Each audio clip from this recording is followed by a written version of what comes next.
Very good morning student. मैं शिव शर्मा, सहायक आचार्य अर्थशास्त्र, राजकीय महाविद्यालय राजगढ़, आप सभी का स्वागत और अभिनंदन करता हूँ। आज हम जिस विषय पर चर्चा करने जा रहे हैं वो विषय है मूलभूत समष्टिगत अवधारणा। समष्टि अर्थशास्त्र की वो मूल और मौलिक धारणाएं जिन पर पूरा समष्टिगत विचार या विश्लेषण टिका हुआ है, उनके बारे में हम आज एक सामान्य चर्चा करेंगे, अध्ययन करेंगे, उनके बारे में जानने का प्रयास करेंगे कि ये कौन सी वो मूल और मौलिक धारणाएं हैं जिनको हम समष्टि अर्थशास्त्र में जानने का प्रयास करते हैं। पहली चीज है समष्टिगत चर। अर्थशास्त्र में चर या परिवर्तित तत्व जो है उसका अभिप्राय उस संख्या या मात्रा से होता है जो विचाराधीन समावधि में बदलती, यानी वो माप जिसमें परिवर्तन की प्रवृत्ति या प्रकृति पाई जाती है, संख्या जिसमें इस तरीके की बात पाई जाती है कि उसमें परिवर्तन की प्रवृत्ति और प्रकृति है। तो वो जो मूल्य है, जिस मूल्य में परिवर्तन की प्रकृति पाई जाती है, वो मूल्य जो है वो चर कहलाते, यानी वो समष्टिगत मूल्य या तत्व जिसमें परिवर्तन की प्रवृत्ति पाई जा रही है वो समष्टिगत चर कहलाएगा। अन्य शब्दों में कोई ऐसी मात्रा जो किसी विशेष समयावधि में परिवर्तित होती है उसे चर कहा जाता है। जब किसी मात्रा में निरंतर घटत बढ़त की प्रक्रिया के कारण उसका मूल्य अलग अलग समयावधियों में बदलता रहता है तो वह राशि चर कहलाती है। यानी चर या वेरिएबल वो चीज है जो परिवर्तन की प्रवृत्ति को अपने अंदर समाहित रखता है। दो तरीके की चीजें होती हैं, चर और अचर मूल्य। चर मूल्य वे मूल्य होते हैं जिनमें परिवर्तन की प्रकृति पाई जाती है या परिवर्तन देखने को मिलता है, जबकि दूसरी चीज है अचर मूल्य। अचर मूल्य वो मूल्य है जिसमें परिवर्तन या बदलाव की प्रकृति नहीं देखने को मिलती है। जहां तक समष्टिगत चरों का संबंध है, इसके अंतर्गत उत्पादन, आय, रोजगार, कीमतें, मुद्रा की मांग या पूर्ति, उपभोग, बचत, निवेश आदि भिन्न भिन्न चरों के बारे में इस समष्टिगत चरों या समष्टिगत अर्थशास्त्र में इनका अध्ययन किया जाता है। समष्टिगत जो चर हैं उनको मौलिक रूप से या मूल रूप से तीन वर्गों में विभाजित किया जाता है। पहला है आश्रित और स्वतंत्र चर, और दूसरा है अंतर्जात और बाहिर्जात चर, तीसरा है स्टॉक और प्रवाह। पहला है आश्रित और स्वतंत्र चर, dependent and independent variable. Second है एंडोजीनियस और एक्सोजीनियस। थर्ड है स्टॉक एंड फ्लो, जिनके बारे में आज हम सामान्य चर्चा करेंगे। तो पहली चीज मैं पुनः आपको बताऊं कि पहली चीज तो ये है कि चर क्या होता है। चर वो मूल्य या संख्या होती है जिसमें परिवर्तन की प्रकृति पाई जाती है, या अन्य शब्दों में ऐसी मात्रा या मूल्य जिसमें विशेष समयावधि में परिवर्तन होता रहता है और उस बदलाव की प्रक्रिया के कारण जो घटत बढ़त होती है, उस प्रक्रिया के कारण उस तत्व का या उस मात्रा का जो मूल्य है वो अलग अलग समय अवधियों में अलग अलग रूप में हमारे सामने नजर आता है, जिन्हें हम चर कहते हैं। तो जो चर है वो एक परिवर्तन की प्रकृति का सूचक होता है, परिवर्तन की प्रकृति को अपने अंदर रखने वाला मूल्य होता है। पहली बात करें आश्रित और स्वतंत्र चर। दो तरीके के चर होते हैं। अब क्योंकि हमने एक चीज जान ली कि चर मूल्य और अचर मूल्य क्या चीज है, तो चर मूल्य वो चीज है जिसमें परिवर्तन की प्रकृति पाई जाती है। मान लीजिए दो अलग अलग चर और दोनों में परिवर्तन की प्रकृति है, क्योंकि वो चर मूल्य है। अगर वो अचर मूल्य हो तो उनमें परिवर्तन की प्रकृति नहीं पाई जाएगी। लेकिन अब हम बात कर रहे हैं कि दो चर मूल्य, यानी दोनों तत्वों में या दोनों मात्राओं में परिवर्तन की प्रवृत्ति पाई जाती है। अब ये जो दो अलग अलग चर हैं या मूल्य मात्राएं हैं, उनमें दो अलग अलग तरीके की विशेषताएं हो सकती हैं, दो अलग अलग तरीके के गुण हो सकते हैं। एक चर मूल्य आश्रित हो सकता है और दूसरा मूल्य स्वतंत्र हो सकता है। अब आश्रित चर मूल्य क्या है और स्वतंत्र चर मूल्य क्या है, इनके बारे में हम जानेंगे। किसी भी चर को आश्रित या परतंत्र चर तब कहा जाता है जब उसका मूल्य किसी अन्य चर या स्वतंत्र चर के मूल्य के साथ में बदलता रहता है। यानी वो चर मूल्य जो स्वयं किसी तत्व को या मात्रा को प्रभावित ना करके किसी अन्य तत्व से प्रभावित होते हैं, वो चर मूल्य आश्रित चर मूल्य कहलाते हैं। फॉर एग्जाम्पल, अगर हम बात करें, हम मांग के नियम की बात करें, तो हम लेते हैं dx is a function of px, यानी मांग मात्रा जो है वो कीमतों का एक फलन है। जब मांग मात्रा कीमतों का एक फलन है, यहाँ पर दो चीजें हैं, dx is a function of px। एक चीज तो है बाईं ओर और एक चीज है दाहिनी ओर। बाईं ओर है dx और दाहिनी ओर है px। dx जो है वो एक आश्रित चर है और px जो है वो एक स्वतंत्र चर है, क्योंकि किसी भी वस्तु की मांग मात्रा में होने वाला जो बदलाव है, वो बदलाव उसकी कीमतों में होने वाले बदलाव पर निर्भर या आश्रित रहता है। तो px जो है, कीमतें जो है वो स्वतंत्र चर हैं और वस्तु की मांग मात्रा जो है वो आश्रित चर है। उपभोग फलन के संबंध में हम बात करें, c is a function of y। यहाँ पर y या आय का स्तर जो है वो आय का स्तर स्वतंत्र चर है और c यानी कंजम्पशन या उपभोग जो है वो आश्रित चर है। तो आश्रित चर वो चर होता है जो स्वयं किसी तत्व को या मात्रा को प्रभावित करने की क्षमता या योग्यता नहीं रखता है, किंतु वो स्वयं किसी अन्य तत्व या मात्रा से प्रभावित अवश्य होता है या उसके परिवर्तनों की प्रवृत्ति या प्रकृति के कारण उस मूल्य या तत्व में भी परिवर्तन नजर आता है। इस तरह का जो मूल्य है या जो तत्व है या जो मात्रा है, उसको हम आश्रित चर कहते हैं। जैसा मैंने अभी आपको कीमत और मांग मात्रा के संबंध में बतलाया, जहां पर कीमत एक स्वतंत्र चर है और मांग मात्रा एक आश्रित चर है। जैसा हम उपभोग के संबंध में भी बात कर सकते हैं कि उपभोग जो है वो एक स्वतंत्र चर ना होकर आश्रित चर है, जबकि आय जो है वो अपने आप में एक स्वतंत्र चर है जो उपभोग या उपभोग की मात्रा को प्रभावित करता है। मुद्रा की मात्रा और कीमतों के संबंध की बात की जाए तो मुद्रा की मात्रा एक स्वतंत्र चर है और कीमत स्तर जो है वो एक आश्रित चर है। अब बात यह है, ये जरूरी नहीं है कि कोई एक तत्व जो एक स्थिति विशेष में स्वतंत्र चर की भूमिका अदा करता है या स्वतंत्र चर के रूप में नजर आता है, वो सदैव स्वतंत्र चर ही बना रहे। विशेष स्थिति या विश्लेषण विशेष में उस स्वतंत्र चर का रूप या प्रकार बदल सकता है। स्वतंत्र चर एक स्थान पर स्वतंत्र चर हो सकता है, लेकिन अन्य किसी संबंध में वही चर अगर हम देखें तो आश्रित चर की भूमिका भी अदा कर सकता है। आय और उपभोग के संदर्भ में यदि हम बात करें तो आय एक स्वतंत्र चर है जैसा हमने पढ़ा, लेकिन यदि हम आय का संबंध रोजगार और उत्पादकता के संबंध में देखना चाहें तो आय अपने आप में एक आश्रित चर है जो रोजगार और उत्पादकता पर निर्भर करती है। यानी एक जगह जहां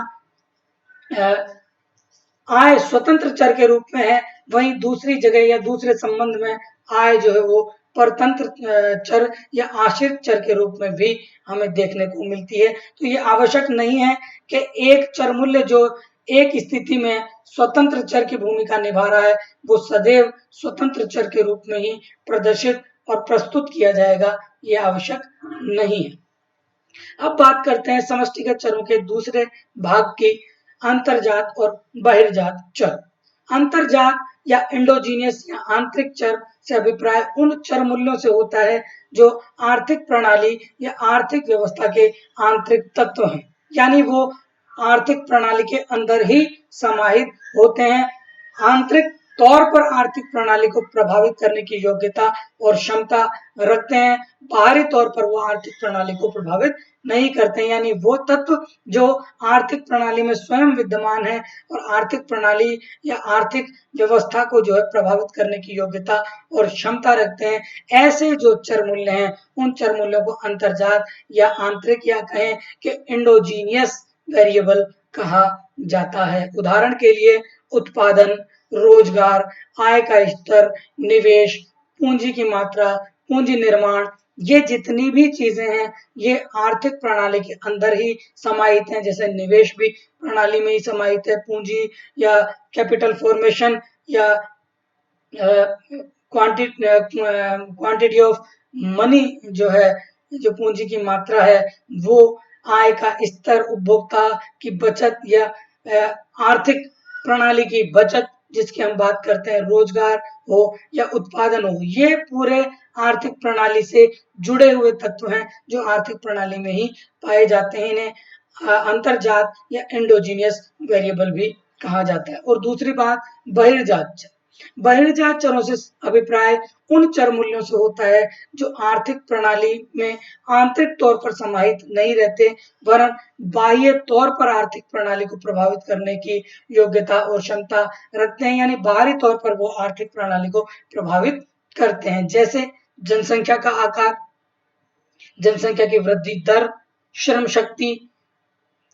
शक्ति का वितरण, उत्पादन की तकनीक, अनुसंधान, आयात की मात्रा, ये कुछ चीजें हैं जो उस आर्थिक प्रणाली में नहीं है किंतु बाहरी तौर पर उस आर्थिक प्रणाली को प्रभावित करने की योग्यता और क्षमता रखते हैं। फॉर एग्जाम्पल, अगर किसी देश में एक नीति का निर्माण किया गया, वो वर्तमान आर्थिक प्रणाली और आर्थिक परिस्थितियों को देखते हुए उसका निर्माण किया गया, लेकिन जब उसका लागू करने का समय आता है तब तक हो सकता है कि उस जो नियमावली या नियोजन का आपने एक प्रारूप तैयार किया है, तब तक उस देश या क्षेत्र की जो जनसंख्या है उसका आकार, उसकी वृद्धि की दर जो है वो परिवर्तित हो जाए। तो आर्थिक प्रणाली में जो नियम या कहें कि नियोजन का जो प्रारूप आपने बनाया वो उस जनसंख्या के विस्तार या वृद्धि के कारण प्रभावित हो जाता है।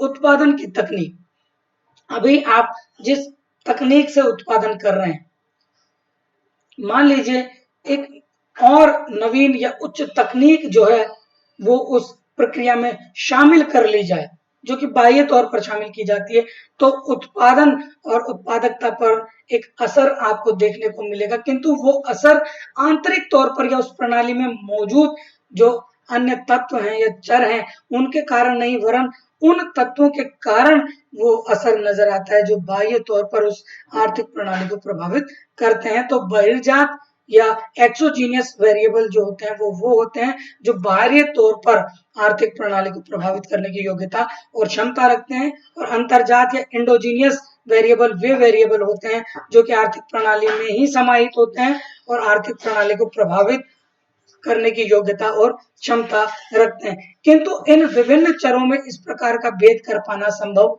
नहीं हो पाता, क्योंकि भिन्न भिन्न समय अवधियों और परिस्थितियों में उनका स्वरूप जो है वो बदलता रहता है। कुछ चीजें जो है एक समय विशेष में वो इंडोजीनियस हो सकती हैं और कुछ समय विशेष में जाकर वो एक्सोजीनियस भी हो सकती हैं। अब हम बात करें स्टॉक और प्रवाह चर। समष्टिगत मूलभूत अवधारणाओं में सबसे जटिल और सबसे विवादास्पद अगर कोई चीज है जिसके बारे में सबसे ज्यादा विवाद रहा है तो वो है स्टॉक और प्रवाह चर। विवाद का विषय ये है कि किस तत्व को स्टॉक माना जाए और किस तत्व को स्टॉक ना मानकर प्रवाह माना जाए। ये अपने आप में एक बहुत जटिल समस्या है, इसके चयन में बहुत सावधानी बरतने की आवश्यकता है, क्योंकि एक तत्व जो है वो एक समय विशेष में स्टॉक के रूप में भी प्रदर्शित हो सकता है और एक दूसरे रूप में वो प्रवाह के रूप में भी हमें नजर आ सकता है। उसको जानने से पहले हम बात करते हैं कि स्टॉक और प्रवाह है क्या। स्टॉक वह चर या चर मूल्य होता है जिसकी कोई समय माप नहीं होती, यानी स्टॉक वह चर है जिसके समय माप न जिसके माप जो है वो समय माप नहीं होकर किसी समय बिंदु या निर्दिष्ट समय पर की जाती है। फॉर एग्जाम्पल जैसे 21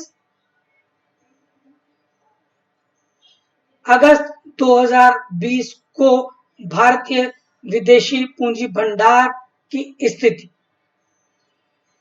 तो विदेशी पूंजी भंडार की स्थिति हम एक पर्टिकुलर एंगल पर बात कर रहे हैं कि 21 अगस्त को 2020 को विदेशी मुद्रा भंडार की क्या स्थिति रही है। लेकिन अगर हम बात करें कि वर्ष 2020-21 में विदेशी मुद्रा भंडार की क्या स्थिति रही, तो ये एक समयावधि विश्लेषण है। ये समयावधि विश्लेषण प्रवाह को इंगित करता है, प्रवाह को बतलाता है। जैसा हम देख रहे हैं, जबकि प्रवाह वह चर है जिसकी समय माप या समय जो माप है वो समय माप होती है या उसका मापन जो है वो समयावधि में किया जाता है। स्टॉक और प्रवाह में मूल जो अंतर है वो दोनों चरों के माप से तय होता है। माप स्टॉक जो है उसका माप साहब निर्दिष्ट समय अवधि पर होता है, जबकि प्रवाह जो है उसका जो माप है या जो मापन है वो एक समय अवधि के लिए किया जाता है। स्टॉक का संबंध जहां समय बिंदु से होता है, जबकि प्रवाह का संबंध समय अवधि से होता है। स्टॉक समय काल का माप नहीं है, जबकि प्रवाह जो है वो एक समय काल का माप है। स्टॉक की प्रवृत्ति स्थायी होती है, यानी वो स्थिर या अचल प्रकृति का होता है, जबकि प्रवाह जो है वो उसकी प्रवृत्ति जो है वो अस्थिर या चलायमान या परिवर्तनशीलता को अभिव्यक्त करने वाला होता है। अब बात यह आती है कि कुछ चर ऐसे भी होते हैं जिनमें स्टॉक और प्रवाह दोनों के गुण पाए जाते हैं, जैसे मुद्रा की मात्रा। मुद्रा की मात्रा जो है वो स्टॉक है, किंतु मुद्रा की मात्रा में होने वाला जो परिवर्तन है वो प्रवाह कहलाता है। किसी समय बिंदु पर चर की गणना जो है वो स्टॉक है, जबकि उसमें परिवर्तन की अगर हम गणना करते हैं या बात करते हैं तो वो प्रवाह कहलाता है। तो हमने देखा कि कुछ चर ऐसे होते हैं जो स्टॉक के भी गुण रखते हैं और प्रवाह के भी गुण रखते हैं। लेकिन कुछ चर ऐसे भी होते हैं जो ना तो स्टॉक होते हैं और ना ही प्रवाह होते हैं। ऐसे चर मूल्यों को अनुपात चर कहा जाता है। जैसे कीमत। कीमत ना तो स्टॉक है ना प्रवाह है, या आपने सुना भी होगा, बुक्स में आपने पढ़ा भी होगा कि साहब कीमत ना तो स्टॉक है ना प्रवाह। क्यों नहीं है साहब? कीमत स्टॉक भी नहीं है, प्रवाह क्यों नहीं है? क्योंकि कीमत जो है वो एक अनुपात चर है। अनुपात चर का मतलब होता है कि वो दो अलग अलग मूल्यों के बीच में अनुपात को अभिव्यक्त करता है। जैसे कीमत जो है वो नगद प्रवाह और वस्तु प्रवाह के बीच के अनुपात को अभिव्यक्त करता है। इस कारण कीमत जो है वो ना तो स्टॉक है और ना प्रवाह है। ऐसा ही उपभोग की औसत प्रवृत्ति या सीमांत प्रवृत्ति के लिए हम कह सकते हैं वो भी एक आनुपातिक संबंध की बात करता है दो चर मूल्यों की स्थिति में, जहां पर हम औसत उपभोग प्रवृत्ति और सीमांत उपभोग प्रवृत्ति की बात करते हैं। अब बात आती है साहब फलनिक संबंध और परिमाप, फंक्शन एंड पैरामीटर्स। देखिए, जब आप दो अलग अलग चर मूल्यों को या उनके संबंध को चर्चा करते हैं या बतलाने का प्रयास करते हैं या उनका विश्लेषण करते हैं, तो दो तरीके की चीजें आपको देखने को मिलती है। एक तो फलन संबंध और दूसरा है परिमाप। फलन सामान्य जो बात है, फलन होता क्या है?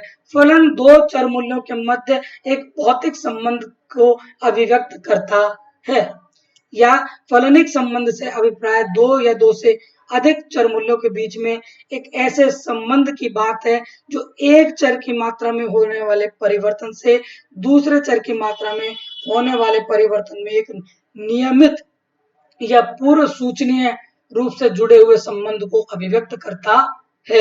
या अन्य शब्दों में हम कहें तो दो चरों के बीच एक ऐसा संबंध जिसमें एक में परिवर्तन होने पर दूसरे में आवश्यक या अनिवार्य रूप से परिवर्तन होता है। जैसे C is a function of P, Y, M, T, R। ये अलग अलग तत्व हैं जो आपके उपभोग को प्रभावित कर रहे हैं।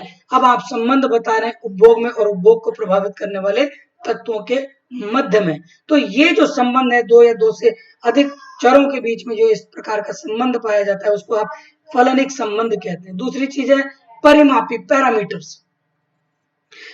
जब आप दो चर मूल्यों का आपसी संबंध देखते हैं या उसकी चर्चा करते हैं या उसका विश्लेषण करते हैं तो उन दोनों चर मूल्यों में होने वाले परिवर्तन का एक दूसरे चर मूल्यों में होने वाले परिवर्तन का जो फलनिक संबंध आप बनाते हैं, उन फलनिक संबंधों में आप देखते हैं कि आप कुछ तत्वों को या कुछ मूल्यों को स्थिर मान लेते हैं और इन स्थिर माने गए तत्व या मूल्यों या चरों को ही हम परिमापी या पैरामीटर्स कहते हैं। जैसा आप व्यष्टि अर्थशास्त्र में देखते हैं कि मांग की जो मात्रा है हम उसमें लिखते हैं कि अन्य बातों के समान रहने पर, यानी हम लिखते हैं कि QS is a function of PX, Y, T, Z, fashion, रुचि, आदतें और अन्य चीजों को हम स्थिर मानकर केवल प्राइस ऑफ X से डिमांड ऑफ X जो है उसको हम बतलाने का प्रयास करते हैं या बतलाते हैं। तो अन्य जो चीजें हैं जिनको हमने स्थिर मान लिया है, वो जो स्थिर जिनको हमने मान लिया है, वो जो चर हैं जिनको हमने स्थिर मान लिया है, उन्हें हम परिमापी या पैरामीटर कहते हैं। जैसे C is a function of Y, क्यों, इसमें मान लीजिए आप केवल Y को ही अस्थिर प्रवृत्ति का मानते हैं और Q को आप स्थिर कर देते हैं, तो ये जो Q तत्व है या जो Q मूल्य है उसको आप परिमापी या पैरामीटर कहते हैं।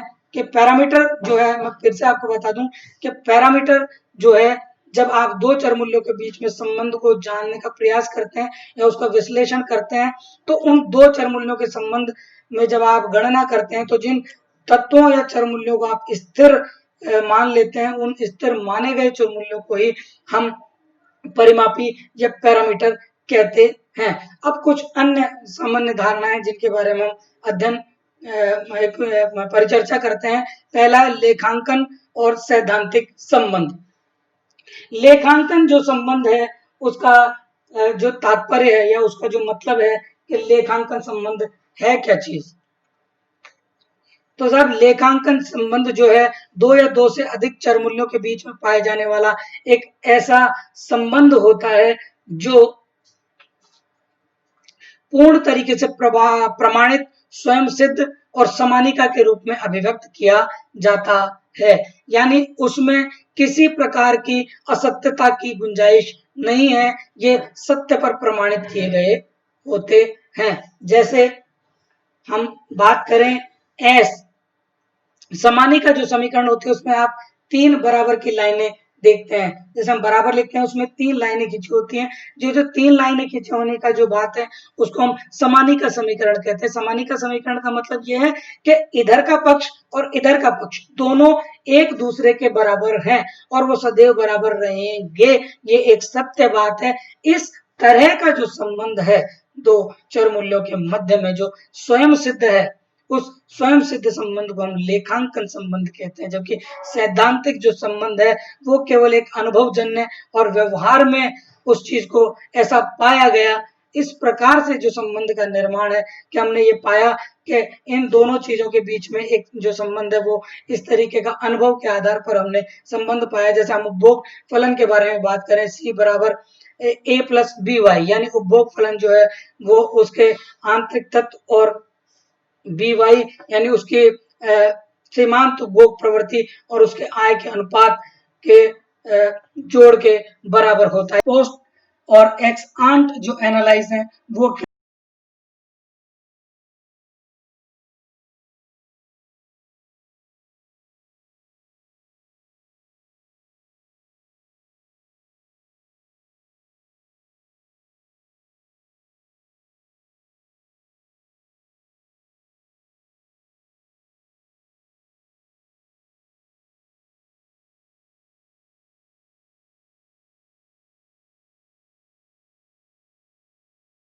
एक्स पोस्ट और एक्स आंट। पहली चीज है प्रत्याशित। दो चर मूल्यों के संबंध में जब हम अध्ययन करते हैं और उनके परिणाम के संबंध में हम पहले से ही एक धारणा बना लेते हैं या यो मानते हैं कि ये जो दो चर मूल्यों के संबंध में जो परिणाम आने वाला है वो इतना आएगा। तो ये प्रत्याशित है, एक्स आंट है कि हमने ऐसा माना, अज्यूम करते हैं ना जो चीजें हम कि ऐसा मैं मानकर चलता हूँ। तो ये इस तरीके की जो धारणा है वो प्रत्याशित विश्लेषण है। जैसे प्रत्याशित निवेश, प्रत्याशित बचत, हम ये मानकर चलते हैं कि अर्थव्यवस्था में इतनी बचत हो जाएगी, इतना निवेश हो जाएगा। लेकिन वास्तविक विश्लेषण जो है वो बतलाता है कि वास्तविक रूप में हमें कितना प्राप्त हुआ है, यानी हमारे निवेश कितना हुआ है या हमारी बचत कितनी हुई है, ये वास्तविक विश्लेषण कहलाता है। दूसरी चीज है अविरत और अवधि विश्लेषण। अविरत विश्लेषण का तात्पर्य वो है कि जो एक समय प्रवाह या अनंत या अविरत रूप में माना जाता है, जबकि अवधि विश्लेषण जो है एक निश्चित समय अवधि के लिए इकाइयों के तौर पर उसका अध्ययन किया जाता है, वो अवधि विश्लेषण कहलाता है। संतुलन, इक्विलिब्रियम, संतुलन का मतलब है कि एक ऐसी स्थिति जहां पर परिवर्तन की प्रवृत्ति या प्रकृति नहीं पाई जाती है तब तक कि जब तक कि बाहरी चर मूल्य या बाहरी तत्वों से उस पर किसी तरीके का कोई प्रभाव या यो कहें कि दबाव नहीं पड़ता है, तो उस चीज को हम कहते हैं कि ये जो है वो संतुलन कहलाता है। अगली चीज है समय श्रेणी और त्रियक विश्लेषण। समय श्रेणी विश्लेषण का तात्पर्य है कि आर्थिक तथ्य के संबंधित जो आंकड़े हैं ये उन पर आधारित होता है जो कि एक निश्चित समय अवधि के लिए मान्य होते हैं, इनके बारे में इस चीज के लिए जाना जाता है। जबकि अनुप्रस्थ या यूं कहें कि त्रियक जो है उन विश्लेषण में हम आर्थिक घटना की एक अवधि को जिसके बारे में हम जिक्र कर रहे हैं उसको विभिन्न पहलुओं के आधार पर विभाजित कर देते हैं, यानी विभिन्न पक्षों के आधार पर हम विभाजित कर देते हैं और विभाजित करने के बाद में हम उसका अध्ययन जो है वो करते हैं। तो ये समय श्रेणी और त्रियक विश्लेषण के बीच की बात हमने की। अब मैं पुनः आपको बता दूं कि एक सामान्य चर्चा, आज हमने मूलभूत समष्टिगत अवधारणाओं के बारे में बात की जिसमें हमने चर के